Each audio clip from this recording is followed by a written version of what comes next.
Welcome again to GPS, God's Prophetic Surprises, another Zoom edition. And with me again today, I have Vianna Chambers from the Calimesa Seventh-day Adventist Church. I have Nick Snell from Azure Hills. I remembered this time. And we have Michael Kelly with us from Mount Rubidoux Seventh-day Adventist Church in Riverside, California. It's wonderful to have all of you with me again this time. And we've been looking at the year-day principle.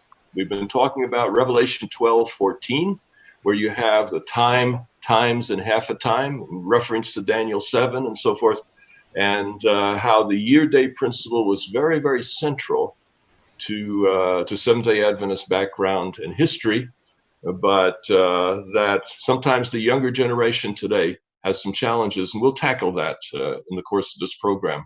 But before we do, normally in programs like this, we don't want to date the program by talking about current events too much, but it seems to me something going on right now is so significant for God's people, so significant for the United States and for the world that I would like to address that just a little bit. And Michael, I'm talking specifically about the racial injustice and challenges, the George Floyd situation, a great tragedy. How are these things affecting your church community and the African American community in general? Help us understand.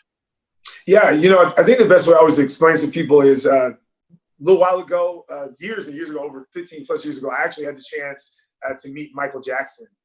The actual Michael Jackson. And I remember when I'm telling that story to people, nobody would believe me. The young lady I was dating years and years and years and years ago when I was in college was with me, and no one believed our story, even though we said the exact same thing and we shared it. No one believed our story until we showed them the picture. And I think what makes George Floyd so unique is for 8 minutes and 46 seconds, I think America and the rest of the world finally saw I've been talking about. Before it was just like, not really, just like people with Michael Jackson story. But when I showed them the picture, it was like, wow. And I think now America and the rest of the world has seen for themselves what we've talked about. And I think the Christian community is very familiar how one person's death can bring a community and a group of people together.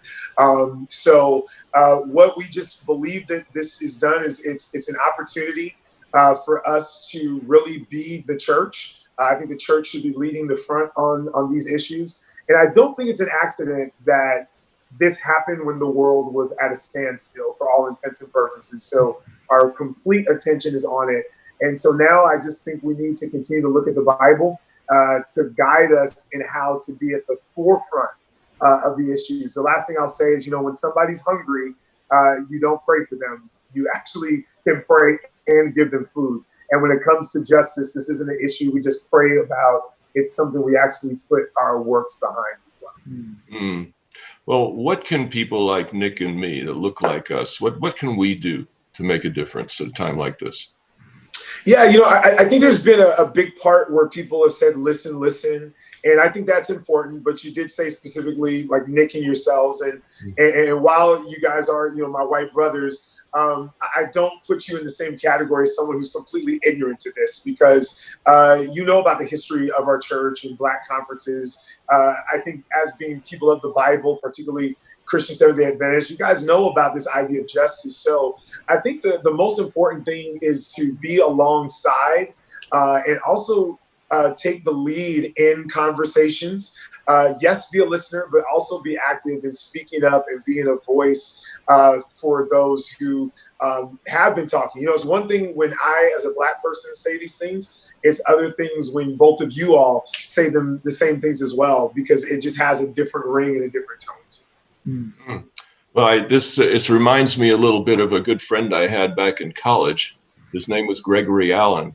And we were really good friends back in college. And I remember back at that time, that was civil rights movement and so on. And we were involved in some of that. And it really struck me a little while ago. I said, 50 years have gone by and we're still doing this. Mm-hmm. When I attended a program to, at Loma Linda to consider what had happened and what we could do about it. And And yet one of my colleagues at Loma Linda said, yeah, he says, but it wasn't wasted. He says the younger generation today is different than our generation was 50 years ago. So it made a difference. It did matter. It wasn't wasted effort. And that was encouraging to me. Yeah, these are challenging times. And the book of Revelation is all about a different kind of world, a world that is governed by other-centeredness. That's what love is. Love is not a feeling. Well, it can be, I mean, how you interpret it, but love is ultimately other-centeredness. And the opposite of love is self-centeredness.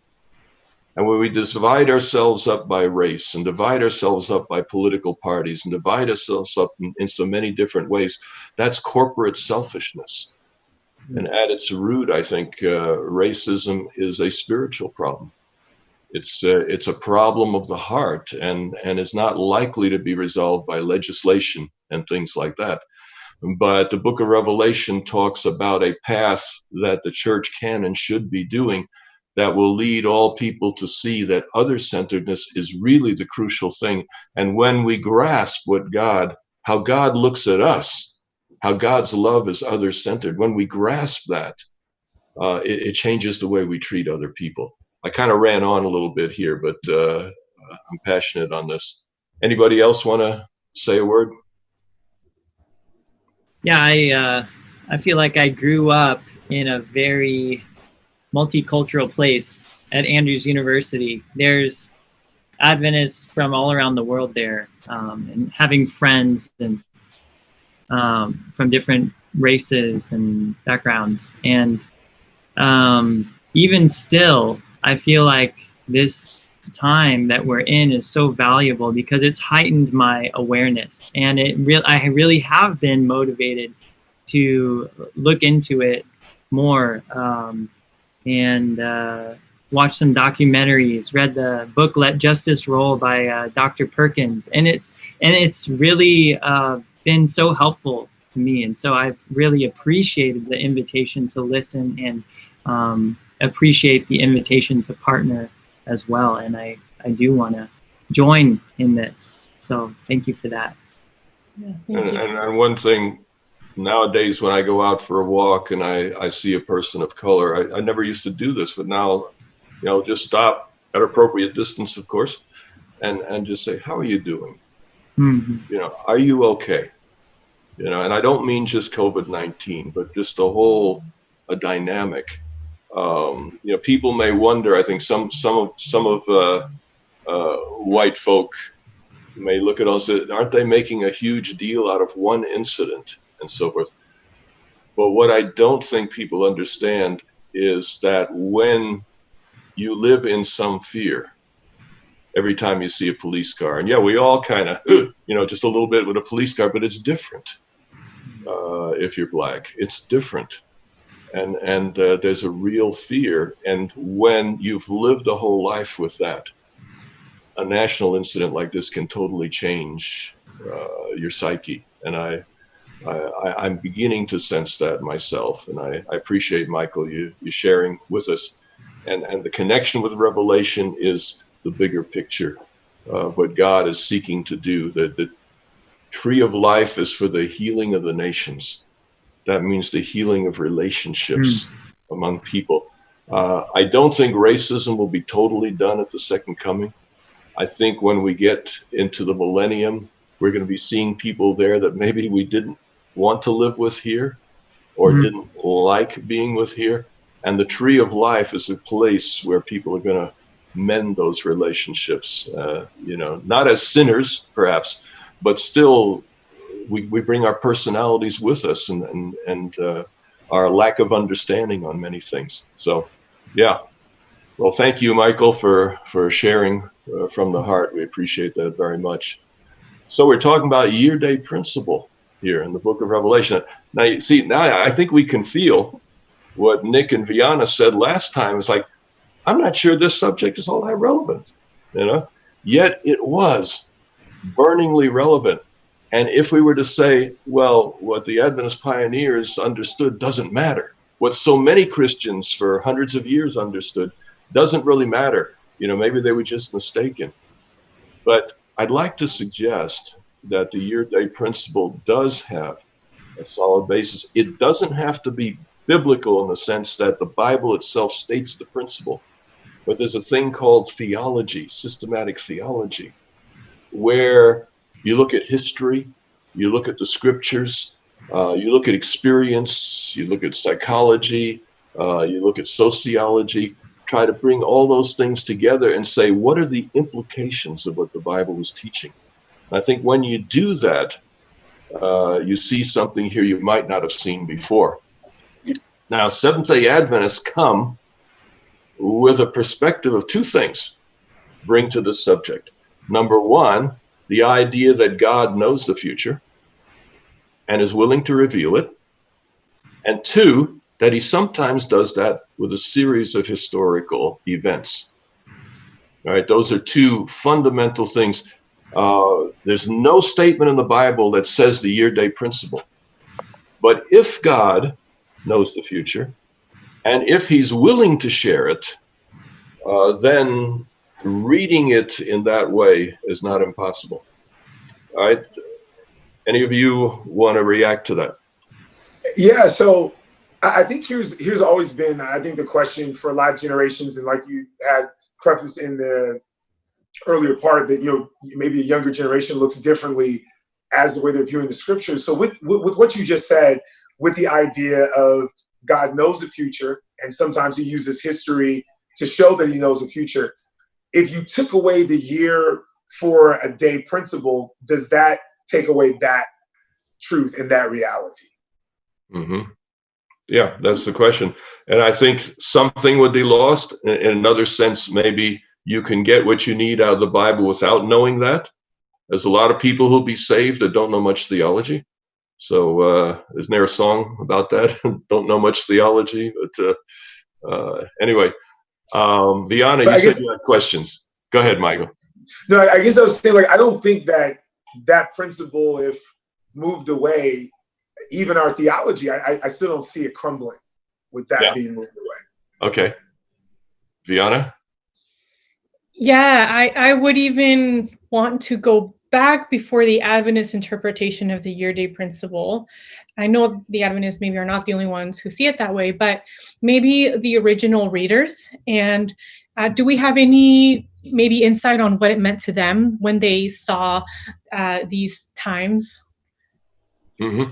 Yeah, well, as I mentioned, there were Jews of Jesus' day who saw that they were about 490 years from the decree to rebuild Jerusalem. So they said Messiah is coming, and I think there was a writer called Hillel Silver, a Jewish scholar, who studied expectations of the Messiah in the first century, and that Daniel 9 was a live issue back then. And then you had Christians around 1250, looking at the 1260 days. Maybe that's years, you see.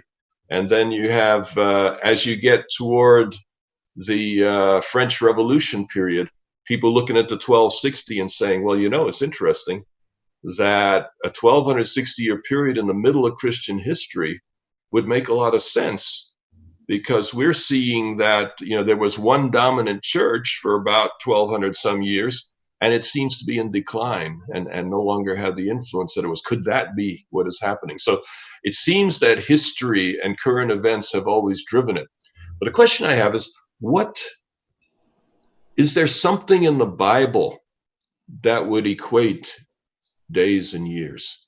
Can you think of anything in the Bible that would lead you to make such a connection between a year-day idea? Year-day thinking. Wasn't there something about Isaiah or Jeremiah laying on their side for a certain amount of time, and then the other side, and it was days for a year? Mm-hmm. That was Ezekiel chapter 4. Yes, okay. Ezekiel was the one. And he was lying on his side because he was supposed to illustrate the history of the monarchy. And the monarchy in Israel was about 420, 430 years. It lasted from Saul to the destruction of Jerusalem. It was about 425 years, something roughly like that. And so he was supposed to lie down to illustrate that whole history. Here's an interesting point, though. Yeah, Michael? Doesn't it also, I think, Numbers 14 as well? Numbers 14 and 34. Just as you explored the land for 40 days and were unfaithful to me, now you roam the desert for 40 years. So there's that connection there. 40 years, wilderness, 40 days, 40 years each day. Yeah. However, aren't those literal? Like the literal 40 years wandering in the desert, the literal 40 days getting to know the city. Those are literal. Those aren't interpreted as symbolic, yet they're the same numbers. But are we like stretching it out to say, hey, there you go. Like they're talking about days, they're talking about years. Maybe they're the same thing. Well, aren't they connected in Numbers 14? That 40 years was the time you wandered in the wilderness, so this 40 days is equivalent to the 40. Do any of you have that text in front of you? Yeah. I think it's Numbers 14:34. Just read it for us, because I think it does actually make a connection. No, it does. So Numbers 14, 34, and this is a New American Standard Version. According to the number of days which you spy out the land, 40 days, for every day you shall bear your guilt a year, even 40 years, and you will know my opposition. Oh, okay. So this was a consequence. The spies spent 40 days searching out the land and came back with a negative report. And because of that negative report, the people decided not to go in and take the land. So God says, okay, for that 40 days, there'll be 40 years when you're just sort of wandering around because you didn't want to go in. I'll wait for a generation that's ready to go. So yeah, it's a year-day thinking is what I would call it. But it's not that I'm not sure that can be interpreted as a conversion necessarily in symbolism, because both of those time periods are very, very literal. Whereas in Revelation, we don't have a very literal, and if we do, great. But it sounds like we're moving into symbolic 1260 days versus the literal 40 years being in the desert. Of course, if you read the 1260 days as years, that is symbolic, isn't it? You would expect that number not be exactly literal.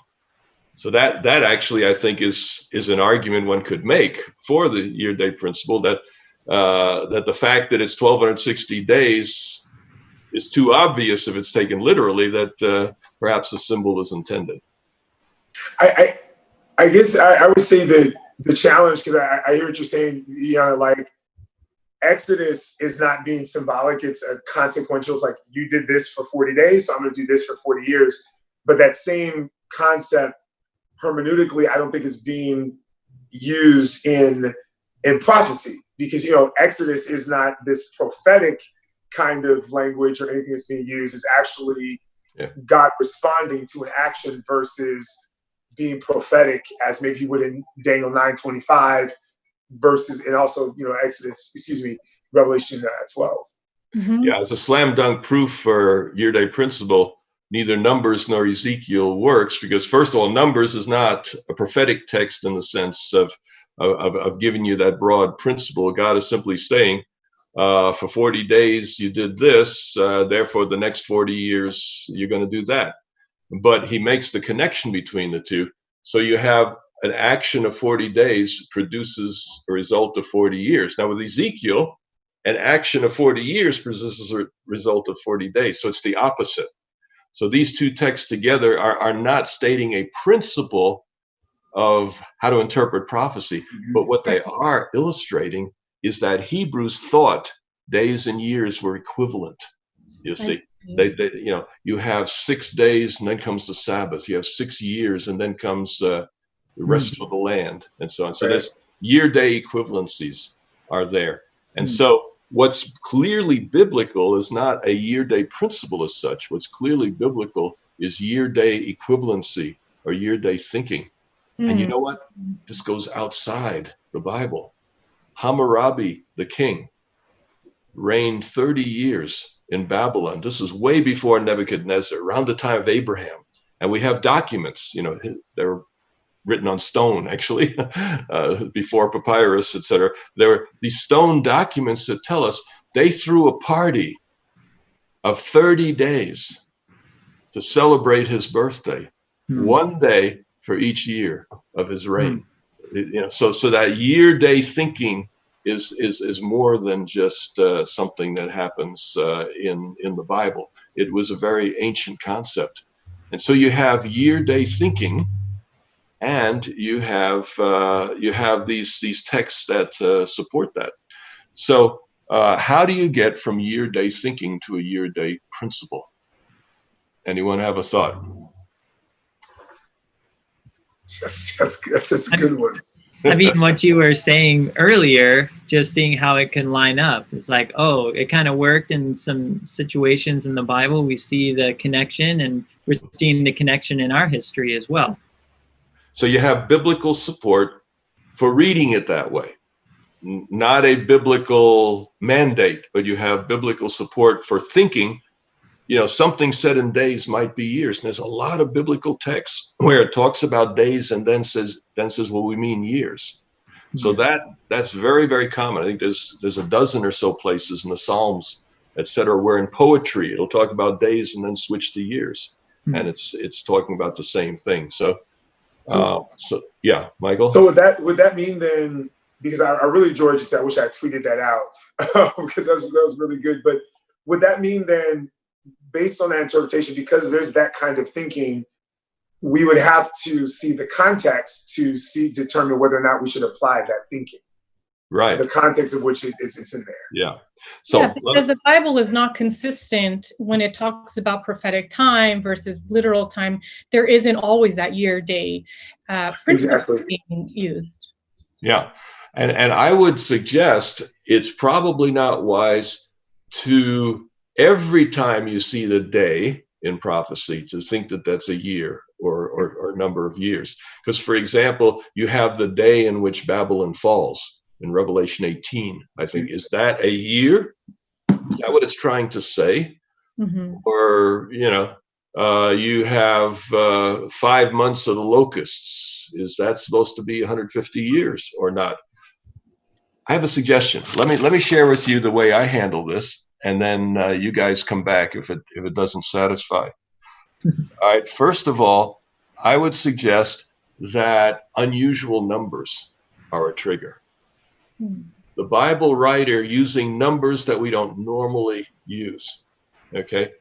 When you have a child, does any parent say, oh, this child is 1,260 days old? No, you'd say what? 3.5, right?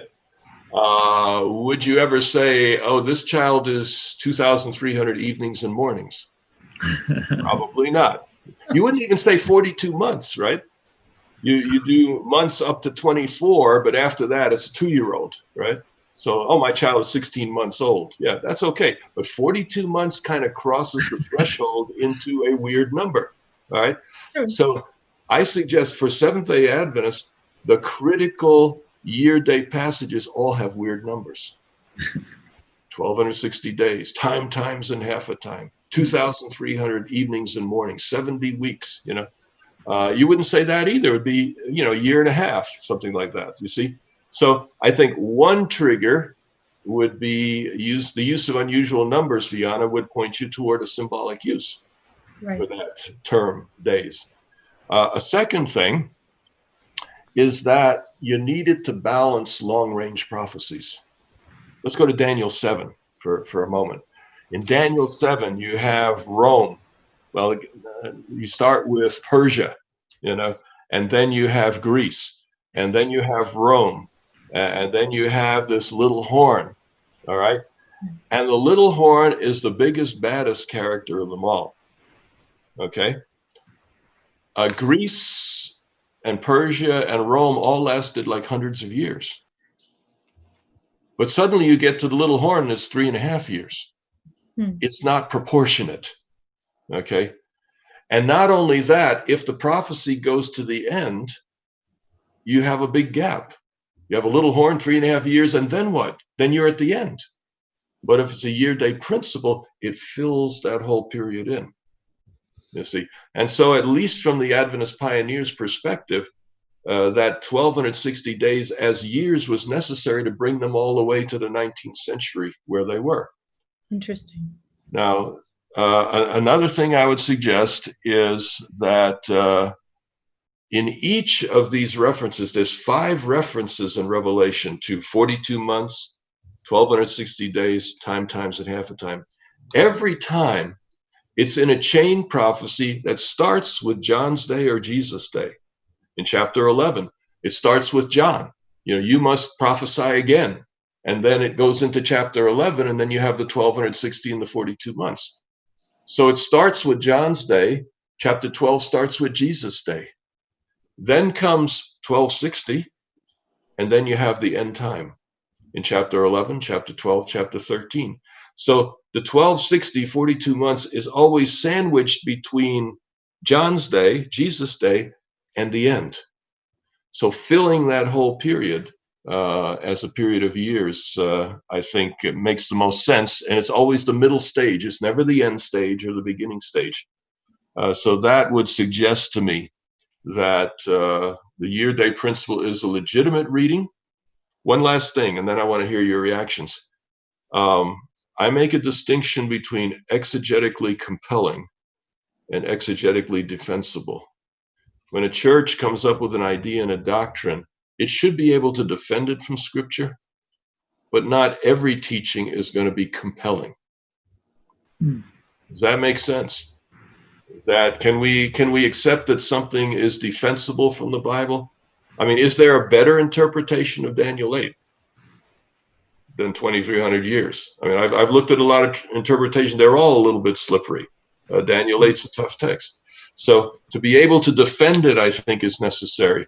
But a church doesn't have to prove everything. It needs to have enough that it can be offered to people. What do you think? Yeah. I mean, I think that's a better way to probably, explain and share that, that, hey, we can defend it, but not necessarily have to prove it, because I think it does put you in a different mindset. And also the reader who might be challenged by, some things, you're not in this position where, again, like I said, someone left the church because of 2,300 days, was slippery for them. But I love how you said there's just enough there, though, that is not as slippery as maybe some of the other interpretations out there. And then we could just defend those points that aren't as slippery. I think that'd be good. And for the younger generation, it will never mean to you what it meant to those who actually went through those days in the 1840s. Mm-hmm. For them, it was vital to not only have the right year, to have the right day. That was kind of critical. That can never be as critical to us as it was to them. But to honor what they saw and to see what God did in bringing us where we are today, that's a marvelous thing. And believe it or not, our time is up again. And God's prophetic surprises keep on coming. God be with you till next time.